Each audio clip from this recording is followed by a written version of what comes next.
Support for Makers, Women Who Make Southwest Florida, is provided by Clive Daniel Home, Shula's Steakhouse, the Centers for the Arts of Bonita Springs, and by the Corporation for Public Broadcasting. I got involved in our diversity committee, and that's when I developed policies for women so that they could work flexible or reduced hours. And that, at the time, we were one of the first firms to do that. In the legal business, I don't think women have as many opportunities to develop a book of business or to inherit business. Our firm, when someone is retiring, is going to pass down a client, we always try to make sure that women have an opportunity as well. Not all firms do that. We refer to ourselves as a national firm. We have 450 attorneys. We have 2 offices in Wisconsin, a large office in Chicago, 2 offices in Arizona, 2 in Florida, and in D.C. My job description as chair of the firm is to run the executive committee. We're working on a strategic plan. I'm the face of the firm. I am the first female chair for Quarles & Brady and the first person outside of Wisconsin to chair the firm. I think I was the 8th female chair of an AmLaw 200 firm. So I got all kinds of national press, which I was really surprised. The Wall Street Journal called me, other major wirehouses. Unfortunately, the legal profession is losing women. That came out last year, and we were all dismayed about that. At Quarles, I think about a little over 20% of the partners are female, which exceeds the national average. We have lots of opportunities for women.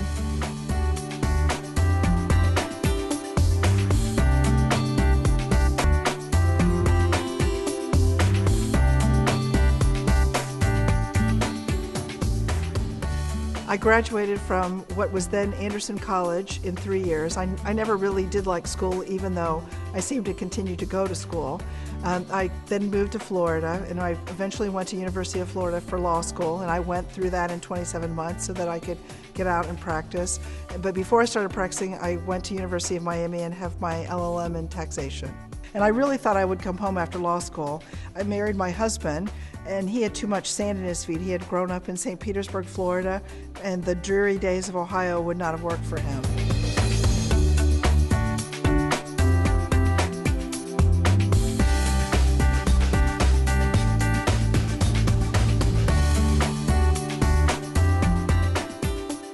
When I came to Naples, I think I was like the 9th female attorney in Naples. I left the small firm after about 13 years and joined Quarles & Brady. I became the chair of our finance committee, and I really thought I was done. I thought that was interesting. I think I added some value, and then they started talking about that maybe I should be the next chair of the firm, which is something I really never aspired to or saw myself doing, and before you knew it, here I am.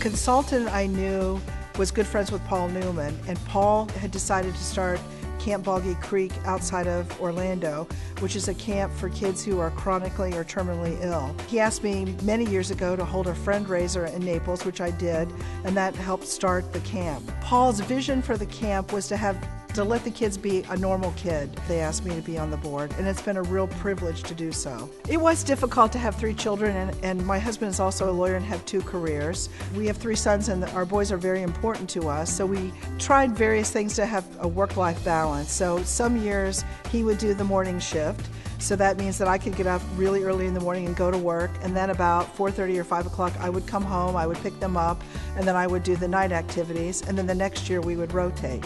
And that was it was a nutty schedule. We didn't go to a lot of functions that some of our peers did, and a lot of our friends had au pairs, which worked for them, but I wanted to raise my boys. I wanted to be there when they came home from school and hear their stories and share with them, so we never went that route. Some clients question because I also had children, are you going to be in this for the long term? Are you going to be there when I need you? They were used to dealing with men. And years ago, some clients wanted a man. Today, I get a lot of clients because they want a female, and they perceive that women listen better, that they take the time to explain more. Whether that's true or not, I don't know, but it has now been a benefit. So it's interesting to see how the pendulum has swung. One of my mother's friends years ago always told me to be yourself and not let anybody take your dreams away, sort of focus on what you want, and that's really helped me a lot.